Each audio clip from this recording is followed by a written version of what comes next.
Ang latest, ang hottest sa showbiz and entertainment. Heto na sa Ang Pilipinas Ngayon.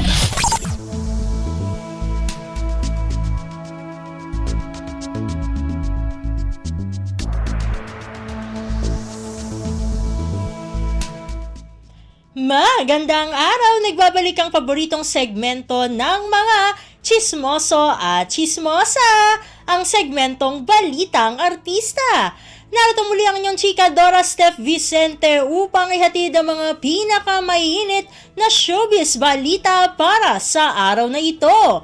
Hindi ko na patatagalin pa ang ating introduction at simulan na natin ang ratsyada ng mga chika. Sa kauna-unahang pagkakataon ay nakagawa ng pelikula si Jody Santa Maria sa Regal Entertainment Incorporated. Masayang-masaya ang aktres dahil natupad na ang isa sa kanyang mga pinapangarap lamang noon. Magbibida si Jody sa pelikulang Untold na malapit nang mapanood sa mga sinehan. Nakangiting pahayag ng aktres, quote-unquote, "I'm just happy because it has always been a dream to work with Regal Films. When I was just starting in the business, na sana one day I get to be part of Shake, Rattle, and Roll kasi I would watch yung mga Regal Shockers. So now, yung dream na yon, it happened. It took a while but then it still happened. So, I'm happy." Ginagampanan niya ang karakter ni Vivian sa naturang horror film. Kahit nakagawa na ng mga pelikulang may kaparehong tema, ay ibang-iba raw ngayon ang matutunghayan kay Jody ng mga manonood.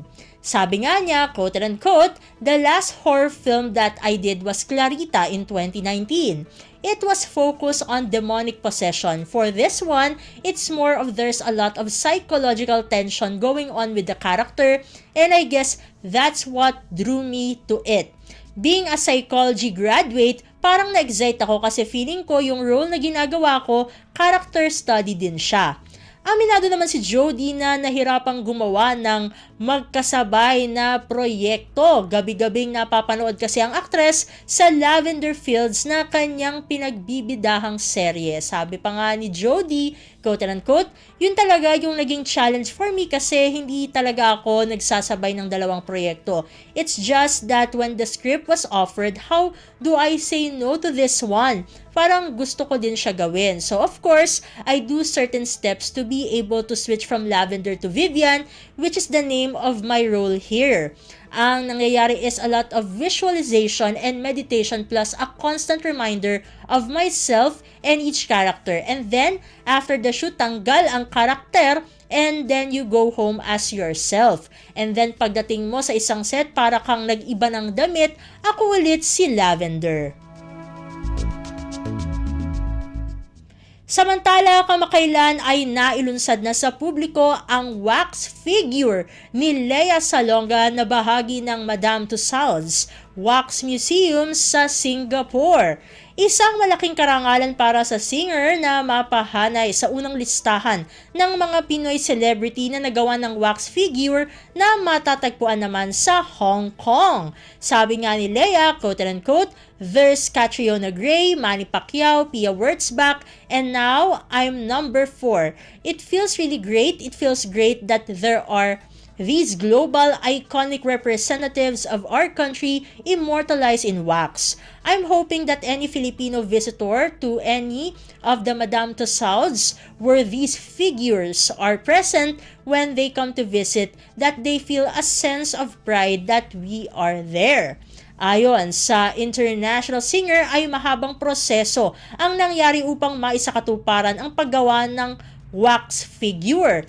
Binantayang mabuti ni Lea ang bawat detalye nito hanggang sa matapos. Sabi nga ng singer, "It was a very long Sunday well spent, so many measurements taken, so many discussions on what is this pose going to look like, what are we trying to achieve with this particular likeness." So throughout the process, my manager and I would get progress photos just to see everything as it's happening.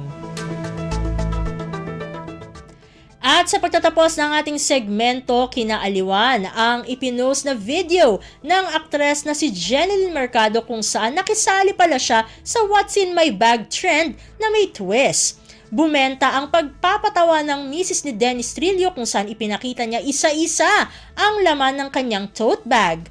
Pabiro namang inilabas ang mga laman ng neon pink tote bag. Aliw nga ang mga gamit na posibleng magkasya sa kanyang bag, gaya ng helmet, desk fan, rice cooker, kawali at marami pa, pero ang twist ay pati ang mister na si Dennis ay nagkasya sa kanyang bag.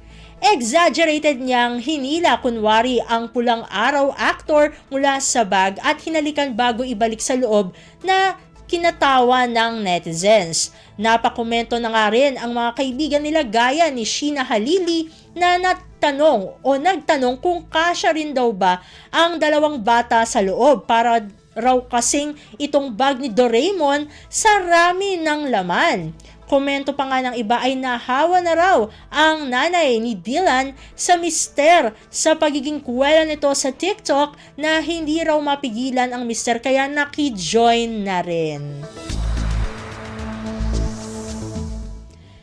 Naku, konti lang ang oras natin para sa ating segmentong Balitang Artista. Maraming salamat mga kachismis para sa inyong pagkinig sa ating segmento. Ako muli, ang inyong chika Dora Steph Vicente para sa Radyo Pilipinas World Service! Ang latest, ang hottest sa showbiz and entertainment. Heto na sa Ang Pilipinas Ngayon.